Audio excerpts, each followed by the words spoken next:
মানুষ যখন হাউজে কাউসারের পানি পান করার জন্য দৌড় মারবে, আল্লাহ রাব্বুল আলামিন তখন পর্দার আবরণ তৈরি করে দিবেন।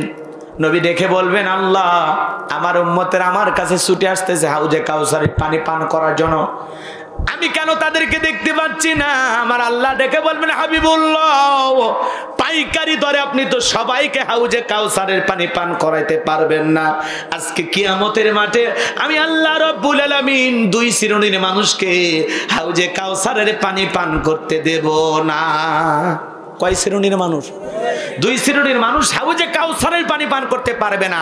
এই হাউজে কাউসারের পানি মধুর চাইতে মিষ্টি, এক পেয়ালা পান করলে আর তৃষ্ণা লাগবে না, জান্নাতে ঢোকা পর্যন্ত। সুবহানাল্লাহ বলেন। শোনেন শোনেন একটু শোনেন, আমি মুসাফির মানুষ, কয়েকটা চকলেট একটা ছেলের হাতে দিলাম, দিয়ে বললাম, বাবা আমার এক বদনা পানি নেই, সেটা আমি একটু উজু বানাবো। শোনেন, ওই চকলেট পাওয়ার আনন্দ আর খুশির কারণে বদনানি মারছে দৌড়। মানুষ বেশি যখন আনন্দিত হয় উল্টাপাল্টা ঘটনা ঘটে কিনা? শোনেন, ছেলেটা আচার খাইয়ে পইরে গেছে মাছ খোঁজে। আমার ভাষা কি বোঝেন নাকি? কথা কয় না কে? ভাষা বোঝেন? আচার খাইয়ে পইরে গেছে। আচার খাইয়ে পইরে গেলে একটু হাঁটু ছিলে গেছে, লাল লাল টমেটোর মতো কি যেন বের হয়, রক্ত। ছিলেন তো নাকি? বলেন, কথা কয় নাকি? আল্লাহ ভাই দোয়া করবো নাকি? একটু মনোযোগ দিয়ে শোনেন, ভালো লাগবে। শেষ পর্যন্ত শেষ করতে যান, ভালো লাগবে। শেষে যা মহিলাদের যুবকদের ওয়াজ আছে, একটু অপেক্ষা করেন। শোনেন, একটু শোনেন। চামড়া ছিলে, একটু রক্ত বের হয়েছে, একটু ব্যথাও পাইছে, কিন্তু এই যে চকলেট থাকার আনন্দ আর খুশির কারণে সে আবার সোজা হয়ে দাঁড়াইছে। দাঁড়াইয়া পানি পর্যন্ত পৌঁছে পানি নিয়ে এসে আমার সামনে হাজির। আমি তখন বললাম, বাবা এই পানিটা আনতে গিয়ে তোমার কষ্ট হয়েছে, ওই যে মাঝপথে পড়ে গেছো, আচার খাইছো, ব্যথা পাইছো, হাঁটু মনে হয় ছিলে গেছে, রক্ত মনে হয় বের হয়েছে। ওই চকলেট থাকার আনন্দ আর খুশির কারণে বলতেছে, আমি এরকম কত পড়ে যাই, আমার কিছুই হয় না। কথা কয় না কে? ওই চকলেটের আনন্দ আর খুশির কারণে ওর কাছে যেমন পড়ে যাওয়া, ব্যথা পাওয়া, ছিলে যাওয়া তেমন কিছু মনে হচ্ছে না। হাসরের ময়দানে রসুলের হাতে এক পেয়ালা হাউজে কাউসারের পানি পান করলে ওই হাসরের ময়দানের কঠিন দিন আপনার কাছে কঠিন মনেই হবে না। সুবহানাল্লাহ বলবেন না? শোনেন শোনেন শোনেন, হাউজে কাউসারের পানি, রসুল পেয়ালা নিয়ে দাঁড়িয়ে থাকবেন, কি আপনার মন চায় না এই পেয়ালা পর্যন্ত পৌঁছাইতে? কিন্তু হাউজে কাউসারের পানি পর্যন্ত পৌঁছাইতে গেলে আপনার যে একটু কষ্ট করা লাগবে, ঠান্ডা পানি দিয়ে যে একটু উজু করা লাগবে, আপনাকে দাড়ি রাখার কারণে মানুষ ইনসাল করবে, ঠাট্টা বিদ্রুপ করবে। তবে আইরে চ্যাংরা বয়সে চাচা হয়ে গেলে ঘরের বিবিটাও বলতে পারে, তোমার সাথে বাইরে যাওয়া যায় না। মানুষ বলে চাচার বউ হাবি। কথা কয় না? দাড়ি রাখার কারণে ঘরের বিবিটাও ভালো নাও বাঁচতে পারে। আপনি যখন মসজিদে যাবেন একটু নামাজ পড়া নিয়ত করবেন, গ্রামের মানুষ আপনাকে নিয়ে ঠাট্টা বিদ্রুপ করতে পারে, বাদশা ভাই আবার মসজিদের মুসল্লি হলো রে, পশ্চিম দিক ফিরে তাকাইতো না। আপনাকে নিয়ে নানান ধরনের ঠাট্টা বিদ্রুপ, হাসি তামাশা হবে। ইসলাম মানতে গিয়ে আপনি একটু লম্বা জুব্বা পড়েছেন, কয় বাপ রে বাপ, কোন মাদ্রাসার থেকে দাওরা হাদিস পাস করলো। কথা কয় না কে? কথা কয় না কে? একটু মুখে দাড়ি রাখছেন, লম্বা জামা পড়ছেন, মাথায় টুপি পড়ছেন, কয় তাবলীগের আমির হয়ে গেছে রে। সিল্লা কটা মারছু ভাই? সিল্লা মারা বোঝেন আপনারা? মানে আমার ভাষা দুই একটা হয়তো বা বোঝেন না আপনারা। তার মানে ভাই সিল্লা কয়টা দিয়েছেন, আপনার চেহারা কমা সেই রকম লাগতেছে, তাবলীগের আমির মনে হয় হয়ে গেছে। এরকম আপনাকে নিয়ে নানান ধরনের সমালোচনা হতে পারেন। সংক্ষিপ্ত কথা এটা শোনেন, হাউজে কাউসারের পানি পান করতে পারবে তারা দুইটি কাজ করবে যারা। দুই আঙ্গুল উঁচু করে বলেন, কয়টি কাজ? এ সাকিব আল হাসানের ভক্তরা দেখাও, ইংল্যান্ডের সাথে সিরিজ জিতে তোমাদের মাথা গরম হয়ে গেছে। বাপ রে বাপ, খালি নিউজে উঠেই উঠেই জিতে গেছে বাংলাদেশ। আছে না? নাই? রাগ করতেছেন আপনারা, কষ্ট পাচ্ছেন আমার কথা। আমি খারাপ কিছু বলতেছি না বাজার, একটু মনোযোগ দিয়ে শুনেন। এই যুবক, তাহলে হাউজে কাউসারে পানি পান করতে গেলে কয়টি কাজ? দুইটি কাজ। সেটা আল্লাহ 2 নাম্বার আয়াতে বললেন। একটু জবান ছেড়ে সবাই পড়েন। 2 নাম্বার আয়াতে আমার আল্লাহ পাক বলেন, ফাসাল্লি লিরাব্বিকা, বলেন ফাসাল্লি লিরাব্বিকা ওয়ানহার, ফাসাল্লি লিরাব্বিকা ওয়ানহার, ফাসাল্লি লিরাব্বিকা। 1 নাম্বার, ফাসাল্লি লিরাব্বিকা, রবের উদ্দেশ্যে সালাত আদায় করা লাগবে। সালাত হবে একমাত্র কার জন্য? আরো জোরে বলেন তো, কার জন্য? কুলিন্না সালাতি ওয়া নুসুকি ওয়া মাহইয়ায়া ওয়া মামাতি লিল্লাহি রাব্বিল আলামিন। নবীজি আপনি বলুন, আমার নামাজ, আমার কুরবানি, আমার জীবন, আমার মরণ লিল্লাহি রাব্বিল আলামিন, আসমান জমিনের প্রতিপালকের জন্য। বলেন আল্লাহু আকবার। তাহলে আপনি আমি সালাত আদায় করব একমাত্র কার জন্য? তাহলে মুমিন জীবনের সমস্ত ইবাদত হবে কার সন্তুষ্টি অর্জনের আশায়? আমার জীবন, আমার মরণ, আমার বন্দেগি কবুল করো ইয়া ইলাহি, আমার জিন্দেগি, আমার জীবন, আমার মরণ, আমার বন্দেগি। মারহাবা বলেন। তাহলে আপনার আমার জীবনের সমস্ত ইবাদত হবে কাকে খুশি করার জন্য? আল্লাহর সন্তুষ্টি অর্জনের আশায়। ফাসল্লি লিরাব্বিকা, রবের উদ্দেশ্যে সালাত। সালাত হবে একমাত্র আল্লাহর জন্য। কার জন্য? ইয়্যাকা না'বুদু ওয়া ইয়্যাকা নাস্তাইন। আমরা তোমার ইবাদত করি, তোমার গোলামি করি, সাহায্য তোমার কাছে চাই। ফালইয়াবুদু রাব্বা হাযাল বাইত আল্লাযী আত'আমাহুম মিন জু' ওয়া আমানাহুম মিন খাউফ। আল্লাহু আকবার। এবার চাচা কই যাবেন? চাচি কি মিস কল দিছে? যান। শোনেন, একটু কয়েকটা মিনিট আমারে দেন, আমি আলোচনাটা একটু শেষ করি। আধা ঘন্টা আপনাদের প্রতিশ্রুতি অনুযায়ী এখনো আছে, এই সময়টা আমাকে দেন। মহিলাদের 10টা মিনিট কিছু বলার দরকার আছে না? আপনাদের তুলনায় অনেক মহিলা বেশি। তবে যারা চলে যাচ্ছেন, যদি পারেন আমার গাড়ির ড্রাইভারের কাছ থেকে আমার লেখা একটা বই সংগ্রহ করতে পারেন। বইটার নাম হলো শেষ বিদায়। একজন মানুষ মারা যাওয়ার পরে মৃত ব্যক্তিকে কিভাবে দাফন কাফন করতে হয়, স্বামী মারা গেলে, স্ত্রী মারা গেলে একে অপরকে গোসল করাইতে পারবে কিনা, মৃত ব্যক্তিকে চুমা খাওয়া জায়েজ না হারাম, আত্মহত্যা করে মারা গেলে তার জানাজায় যাওয়া জায়েজ না হারাম, একটা লোক অপরিচিত পড়ে মরে আছে, লোকটা মুসলমান না হিন্দু না অন্য ধর্মাবলম্বী কিভাবে বুঝবেন? চতুর্দিকে ঝড় তুফান বৃষ্টি চলতেছে, অথই পানি আর পানি। ওই অবস্থায় একজন মৃত মানুষকে দাফন করার পদ্ধতি বা নিয়মটা কি? জান্নাত, এদিকে খেয়াল করেন, জান্নাত জাহান্নাম কবরের সলজব, বিশেষ কিছু দোয়া সহ ঈমান আমল সম্পর্কে, আখিরাত সম্পর্কে 76 পৃষ্ঠার এই বইটা যদি পারেন 50 টাকা হাদিয়া দিয়ে গাড়ির ড্রাইভারের কাছ থেকে সংগ্রহ করবেন। এই বইটার ভিতরে আমার মোবাইল নাম্বার, আমার মাদ্রাসার ঠিকানা দেওয়া আছে। আমার একটি মাদ্রাসা আছে, আপনারা দোয়া করবেন। মাদ্রাসায় নূরে মাদিনা। আমার এই মাদ্রাসাতে এতিম বাচ্চাদের থাকা, খাওয়া, চিকিৎসা, পোশাক সম্পূর্ণ ফ্রি। পাশাপাশি একটা মসজিদ বানাবো, গণকবরস্থান বানাবো। আল্লাহ যেন আমার এই স্বপ্নগুলো পূরণ করে দেন। জোরে বলেন আমিন। তাহলে স্মৃতি হিসাবে এই বইটা আপনারা গাড়ির ড্রাইভারের কাছ থেকে আর মোনাজাতের পরে মঞ্চেও পাবেন ইনশাল্লাহ, নিয়ে যাবেন 50 টাকা হাদিয়া দিয়ে স্মৃতি হিসাবে। মা বোনেরাও এই বইটা কালেকশন করতে পারেন। যুবকের অবশ্যই এগুলো পড়ে না, ওরা পরে উপন্যাস। প্রেম কেন কাদায়, যৌবনের মৌবনে, অভিশপ্ত রাত, এগুলো আমি পড়ছি। কথা কয় না কে? না হলে নাম জানি কেমনে, বোঝেন নাই মনে হয়। মিলন হবে কত দিনে, তোর মরণের পরে। এগুলো আজে বাজে উপন্যাস পড়লে চরিত্র ধ্বংস হয়ে যাবে। এগুলো উপন্যাসের বইয়ের পাতার ভিতরে। হঠাৎ বৃষ্টি রাত, যাবার কথা জায়গা নাই, জানালার ফাঁক দিয়ে একটা মেয়েকে দেখা গেল, দরজার নক করলাম, আমি একটু অনুমতি চাই, একজন পথিক তোমার কাছে সাহায্য চাই। অবশেষে মেয়েটি দরজা খুলে দিল। রাতে যা হলো নাই বা বললাম। এই উপন্যাস পড়লে যুবকদের চরিত্র কোনোদিন ভালো হতে পারে? এই জন্য কোরআন সুন্নাহর কিতাব পড়তে হবে। আল্লাহ বোঝার তৌফিক দান করো। জোরে বলেন আমিন। রাগ করতেছেন মনে হয় না? তো এগুলো নিয়ে আমি অনেক কথা বলতে পারি, কিন্তু যুবকেরা শেষে দেখি রাগ করতেছেন মনে হয়। তাহলে একটু খেয়াল করেন। আমার আল্লাহ বলেন, ফালইয়াবুদু রাব্বা হাযাল বাইত আল্লাযী আত'আমাহুম মিন জু' ওয়া আমানাহুম মিন খাউফ। আল্লাহ বলেন এই ঘরের মালিকের ইবাদত করে। শোনেন, কোন ঘরের? এই যে তাকায় দেখেন, আল্লাহ বলেন এই ঘরের মালিকের ইবাদত করে। এই ঘরের না, আমরা ইবাদত করি এই ঘরের মালিকের। মক্কা মদিনায় যাই, আমি যখন এই সূরাটা তিলাওয়াত করেছিলাম আর যখন এই আয়াতটা তিলাওয়াত করেছিলাম বাইতুল্লাহর সামনে, মনের অবস্থা কেমন বলেন তো? কথা কয় না কে? যখনই পড়েছি ফালইয়াবুদু রাব্বা হাযাল বাইত, তখনই আমার চোখ দেওয়া ঝরে চোখের পানি চলে আসছে। এই তো সেই ঘর। আল্লাহু আকবার বলেন। আল্লাহ আল্লাহ বলতেছেন এই ঘরের মালিকের ইবাদত করো, ইবাদত যদি ইবাদতের মতো হয়, বান্দা নামাজ যদি নামাজের মতো হয়, রুকু সিজদা যদি সিজদার মতো হয়, আমি আল্লাহ দুইটা জিনিস তোমাদেরকে দেব বান্দা।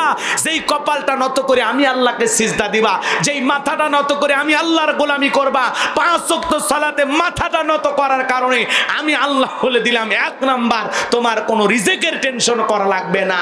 যে বান্দা 5 ওয়াক্ত সালাতে মাথা নত করে আমি আল্লাহকে সিজদা দেবে, আমার সেই বান্দাকে আমি না খাওয়ায় রাখবো না।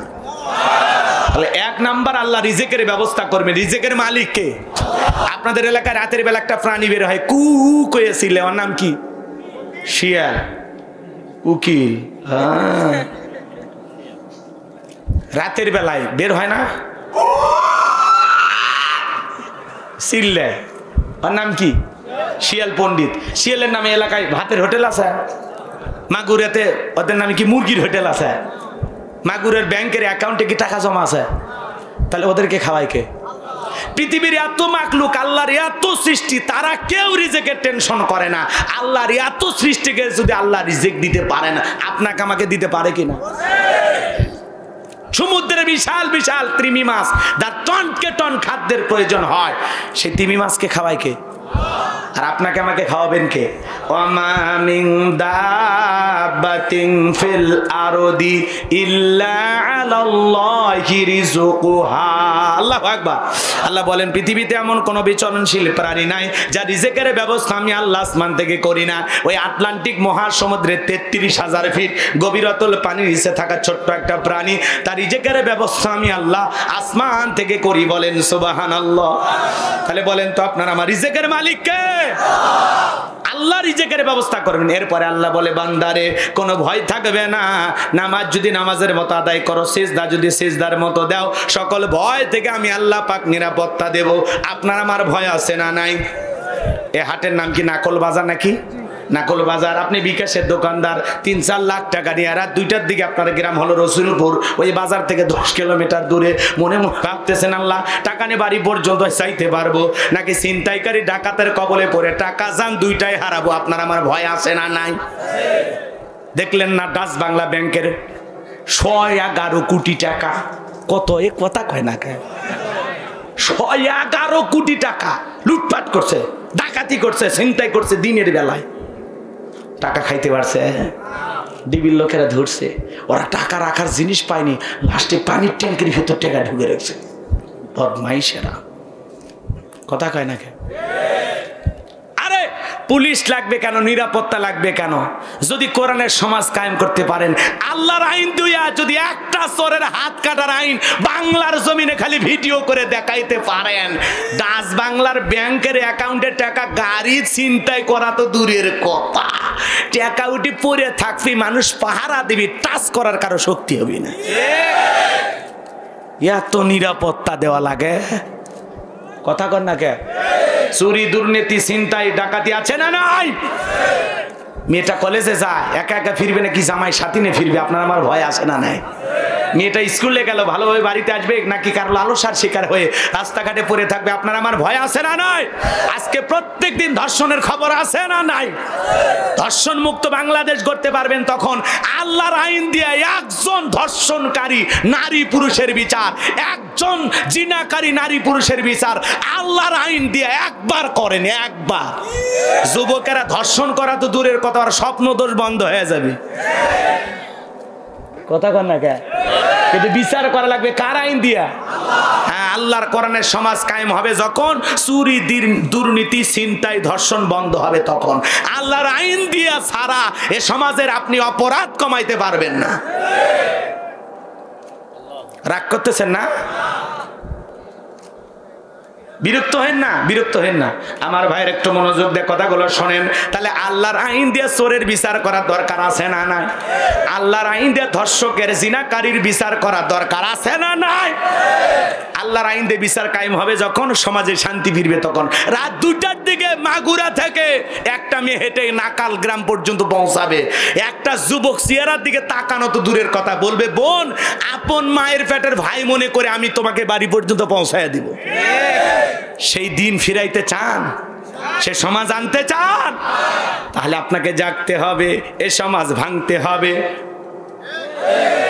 কি করতে হবে? এই সমাজ ভেঙে নতুন সমাজ গড়তে হবে। কথা বলে ঠিক কিনা? যাই, ওদিকে সঙ্গীত গাওয়ার সময় নাই, আমি এত সময় আমার হাতে নাই, কষ্ট পাচ্ছেন আপনারা মনে হয়। একটু মনোযোগ দিয়ে কথাগুলো শোনেন বাজান। তাহলে ইবাদত যদি ইবাদতের মতো করতে পারি, আল্লাহ রিজেকের ব্যবস্থা করবেন, আল্লাহ সকল ভয় থেকে নিরাপত্তা দেবেন। সুবহানাল্লাহ বলো। তবে যারা এই যে ব্যাংকের, ডাচ বাংলা ব্যাংকের টাকা লুটপাট করছে, ওরা কি গ্রেপ্তার হয়েছে কিনা? তাহলে চুরি করে তোদের লাভটা কি হলো? এখন চুরি করে অপরাধ করে কি পার পাওয়া যায়? আরে ঘুমের ঘরে বউ স্বামী কম্বল চাপা দিয়ে মারছে, কেউ জানে না, তারপরে পুলিশ ভাই করছে। এই জন্য অপরাধ করে বাঁচার সুযোগ নাই তো। এই জন্য আকামগুলো বাদ দেন, ভালো হয়ে যান। এর অবশ্যই যে ক্রিমিনাল, এই যে বাস ডাকাতি, ছিনতাই, ধর্ষণ, এই যে মানুষ টুকরো টুকরো করে হত্যা করা, এদেরকে যখন বলা হয় শিখলে কই ক্রাইম পেট্রোল দিকে, এই ইন্ডিয়ান কিছু সিরিয়াল হয়, এগুলো দেখে মানুষ এগুলো ট্রেনিং নিতেছে। এই জন্য বাংলার ভূখণ্ডে ইন্ডিয়ার যত সিরিয়াল আছে, যত চ্যানেল আছে, সব বন্ধ করে দেওয়া উচিত।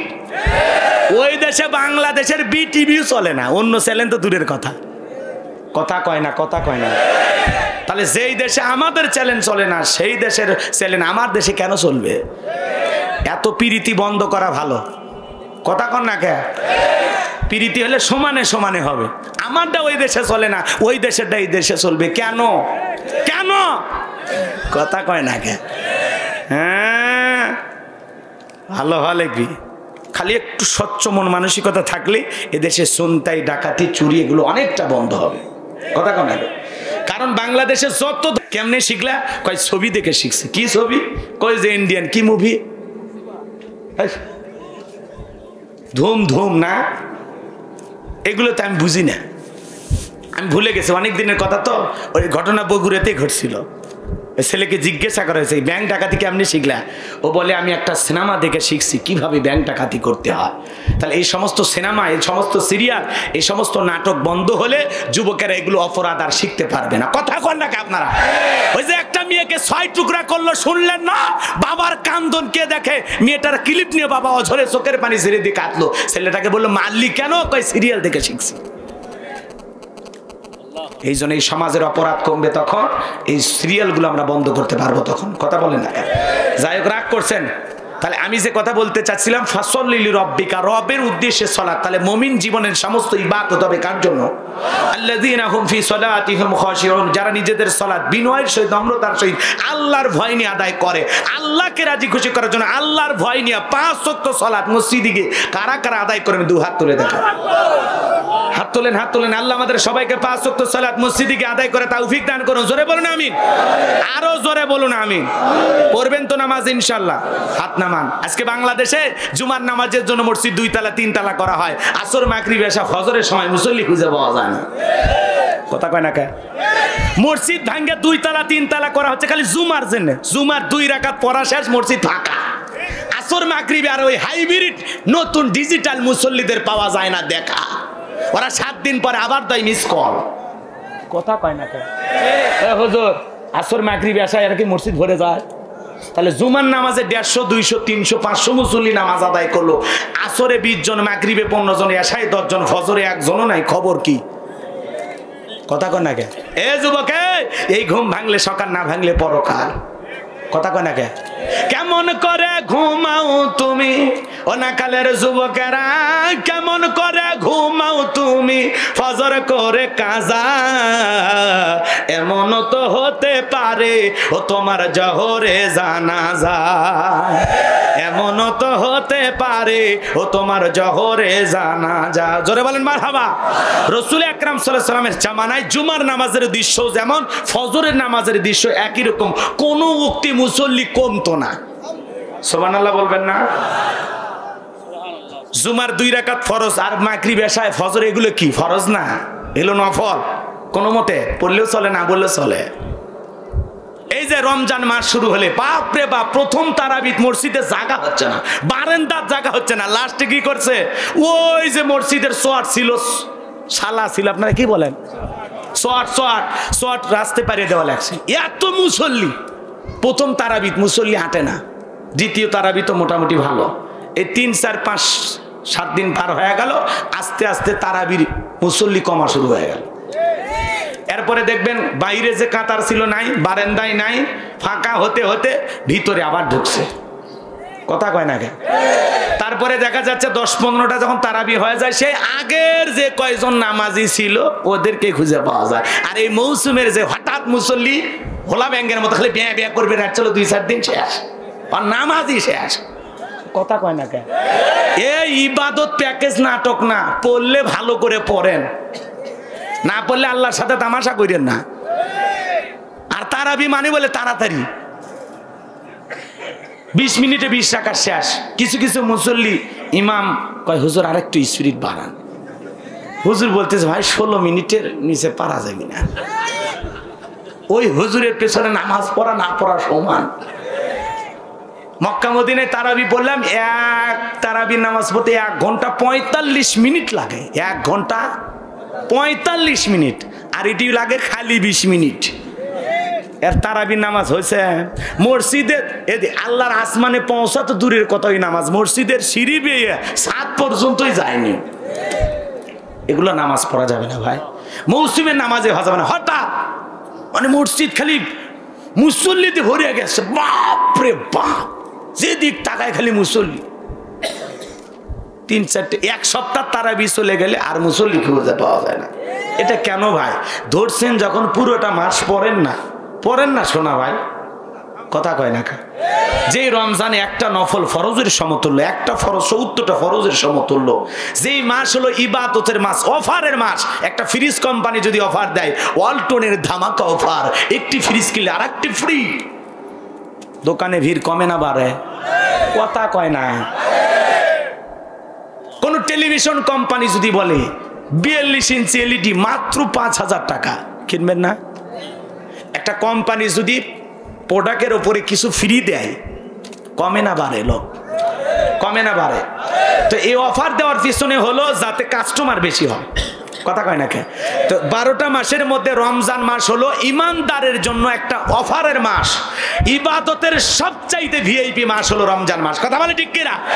যেই মাসে আল্লাহ অফার করে দিছে, অফার, এত সুযোগ সুবিধা দিছে, আল্লাহ পাক এত দয়া করেছেন, যেই মাসে জাহান্নামের দরজা আল্লাহ পাক কি রাখে? বন্ধ রাখে। আল্লাহ রহমতের যত দুয়ার আছে সব আল্লাহ খুলে দিয়েছে। যেই মাসে শয়তানকে শিকল দিয়ে কি করা হয়? আবদ্ধ করে রাখা হয়। এরপরেও কেন শয়তানি কমে না? ওই যে বোরকা লাগায়, পর্দা লাগায়, হোটেলের ভিতরে খায় কারা? ওই যে দুলে ভাইরা যে খায় ভিতরে, কথা কয় না? মানে এরাই এতই স্পেশাল মেহমান যে পর্দা লটকায় এদেরকে খাওয়ানো হচ্ছে। আপনার শরম লাগে না? রমজান মাসে দিনের বেলায় প্রকাশ্যে আপনি খাবার খান হোটেলে বসে চুরি চুরি করে। এই পর্দা লাগান লাগবে, পর্দা কল। কি মনে করছে? ওই পর্দা, কালো পর্দা দেওয়ার কারণে ফেরেশতারা মনে করছে না এটি মনে মহিলা বসে আছে। ফেরেশতারা তাই মনে করছে। ওরা কি চেনে না যে এই পর্দার আড়ালে ভিতরে বসে কারা কারা হোটেলে খাইতেছে? ফেরেশতারা চেনে না আপনার? তার মানে কি লোক চক্ষুর আড়ালে একটু খাইতে চায়। হুজুর বোঝেনি তো? আহা যুবক, আল্লাহর ভয়ে ইবাদত করতে হবে। কথা বলেন ঠিক কিনা?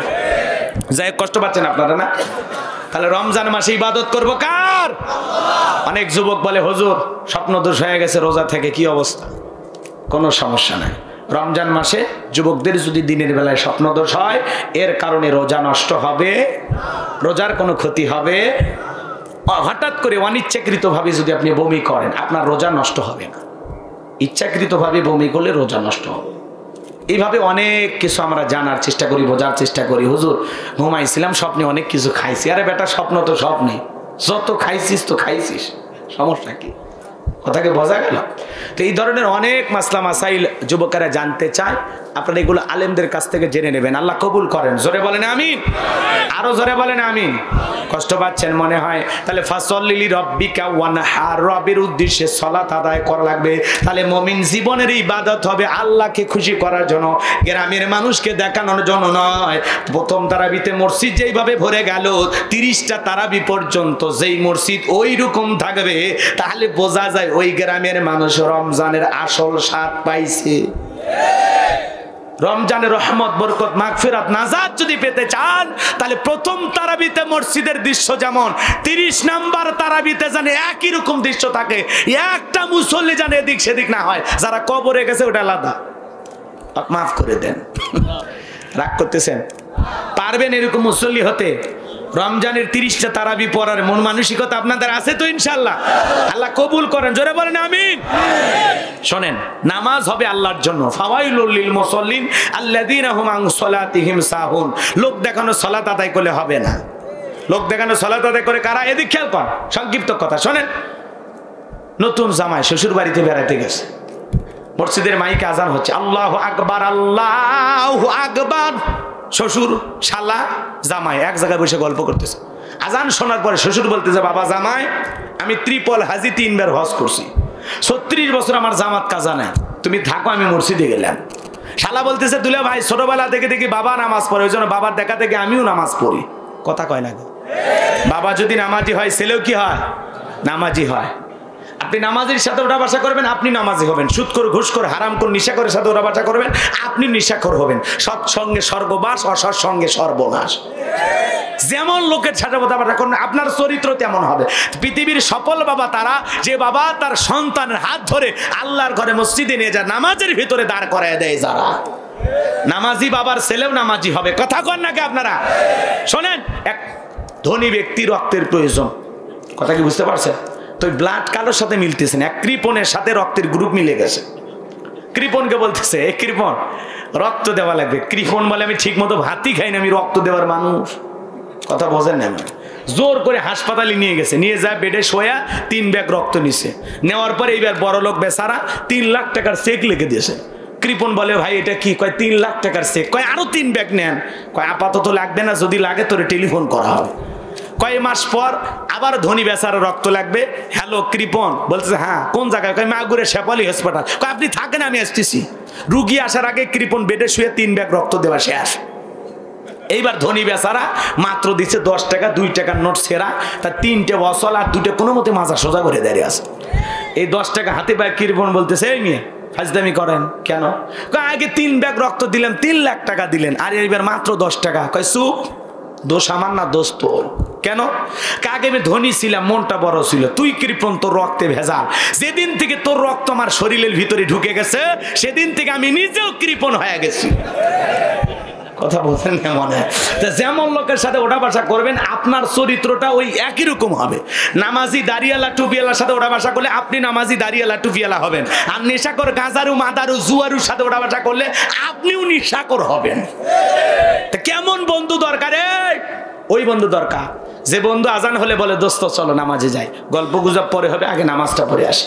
ওই দোস্ত ভয়ঙ্কর। রাস্তাতে একটা মেয়ে মানুষ যায়, দোস্ত গেল রে, সেই জিনিস।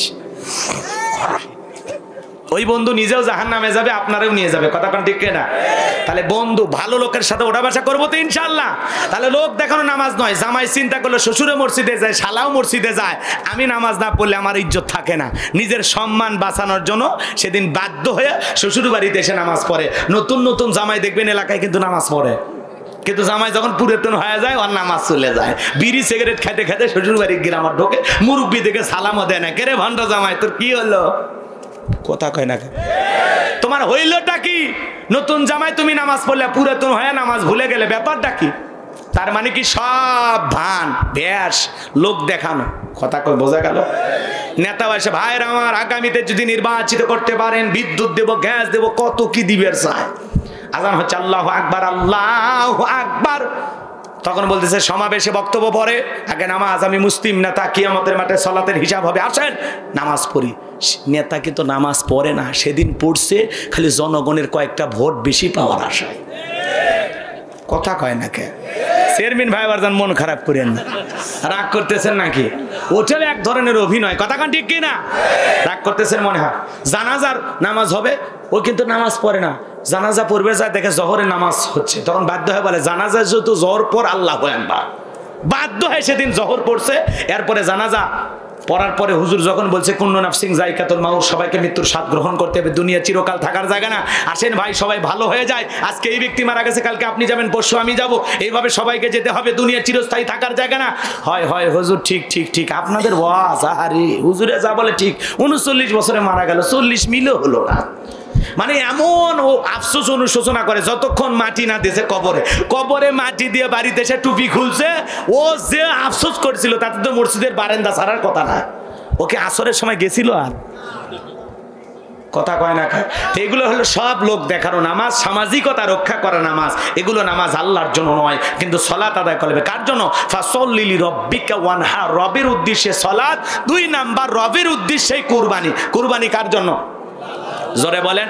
ওয়ানহার মানে কুরবানি করা, নিজের আমিত্ব অহংকারকে কুরবানি করা, নিজের ভিতরে পশুসুলভ আচরণকে কুরবানি করা। শোনেন, তালুকদার সাহেব 10 লাখ টাকা দিয়ে কুরবানি কিনে নিয়ে আসছে, শ্রীপুর অথবা মাগুরের রাস্তার মোড়ে বাঁধে রাখছে। মানুষ কয় তালুকদার সাহেব কত দিয়ে কিনছেন? কয় 10 লাখ। কয় ঠকেন না, আপনি জিতছেন। তালুকদারকে আমি ঠকার মানুষ, পিছনে যে রান, 1 রানে তো 6 মণ গোস্ত। যারা কুরবানির পশু কিনে নিয়েছে কোথায় কি পরিমাণে গোস্ত হবে এই চিন্তা করে, এই ডিজিটাল কসাইদের কুরবানি আল্লাহর দরবারে কবুল হবে না।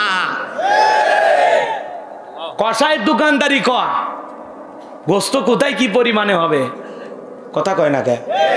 কুরবানি হবে আল্লাহর জন্য। ওয়ালা কি ইয়ানালুহু তাকওয়া মিনকুম, আল্লাহ বলে বান্দা তোর অন্তর দেখবো, কয় লাখ টাকা দিয়ে গরু দিয়েছিস ওইটা দেখবো না, আমি দেখবো তোর অন্তর, তোর নিয়ত সহি, টাকাটা হালাল। তুই যদি 10,000 টাকার ছাগলও কুরবানি দিস বান্দা, তোর এই ছাগলের রক্ত জমিনে পড়ার আগে আমি আল্লাহর দরবারে কবুল হয়ে যাবে, কথা বলে ঠিক কিনা? নিয়ত সহি থাকা লাগবে, টাকা হালাল হওয়া লাগবে, নামাজি হয়ে কুরবানি দেওয়া লাগবে। আগে নামাজ পড়, তারপর কুরবানি কর। আর এমন কুরবানি 7 জন ভাগে কেনে, 4 জন দড়ি ধরে টানে, 3 জন পিছন থেকে ঠেলে, যেই গরুর উপরে বয়স্ক ভাতা ওয়াজিব, যেই গরুর হাড় সব দেখা যায়। হাই রে ভাই, ওই হাড় হাড্ডিওয়ালা গোস্ত যদি আপনি চাবান, দেখবেন এরকম টান পাইবেন, শ্রীপুর চলে যাবি, ছেড়ে দিলে আবার নাকাল হাট চলে আসবে। এরকম বয়স্ক ভাতা, যে গরু কুরবানির স্থান পর্যন্ত হাঁটে যাওয়ার শক্তি নাই, এই গরু কুরবানি দিলে হবে? হবে না। তাসুরুন নাযিরিন, চমৎকার একটা গাবি কুরবানি করতে হবে, আকর্ষণীয় গাবি কুরবানি করা লাগবে, উষ্ট পুষ্ট সুন্দর দেখে, কথা কয় না কে?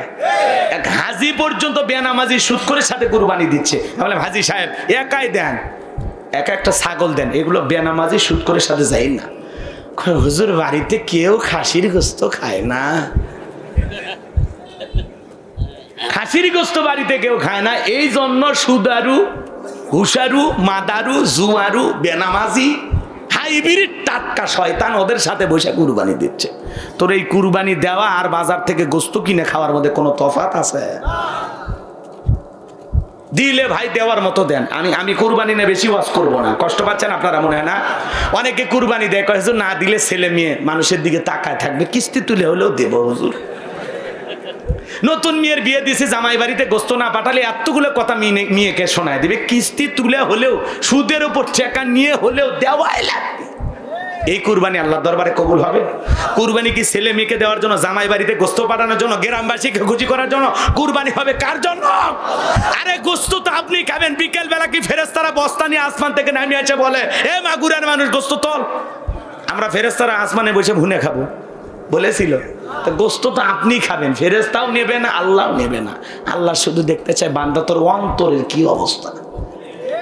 তোর অন্তর যদি তাকওয়ার আয়না দিয়ে ভালো থাকে তাহলে তোর কুরবানি কবুল হবে। কুরবানি যদি হাবিল কাবিলের মতো থাকতো, আগুন এসে আসমান থেকে পুড়ে ফেলে দেবে। আমার মনে হয় এখন যদি কুরবানি 50 লাখ হয়, সে সময় কুরবানি তো 5 লাখ, কারণ এদের আগুনে পুড়ে ফেলে দিবি, টাকা নষ্ট করে থাকতো। আল্লাহ বলছে তো কি হচ্ছে, আল্লাহ সব বিধান মানা লাগবি। এইভাবেই কিছু ঠেটা মুসলমান ছিল, এরা কুরবানি দিত না, কথা কয় না কে? আর আসমান থেকে আগুন এসে পুড়ে ফেলে দেওয়ার পদ্ধতি এখন যদি থাকতো, কত হাজি, কত নেতা, কত হুজুর, কত তোর তালুকদার, কত বংশের লোকের কুরবানি রাস্তাঘাটে পড়ে থাকতো। আর মানুষ কত হাজির টাকার ভেজাল আছে, এই গ্রামের অমুককে ভালোই মনে করছিলাম, ওর কুরবানিও পড়ে আছে। এই লজ্জা থেকে আপনাকে আমাকে বাঁচিয়ে দিয়েছেন কে? এই জন্য এদিক কুরবানি হবে আল্লাহকে রাজি খুশি করার জন্য। ভাই ছেলে মেয়ে পরিবার সবাই তো খাবে, কোনো সমস্যা নাই। কুরবানি আমি দিচ্ছি একমাত্র আল্লাহকে রাজি খুশি করার জন্য। দেবো তো ইনশাল্লাহ।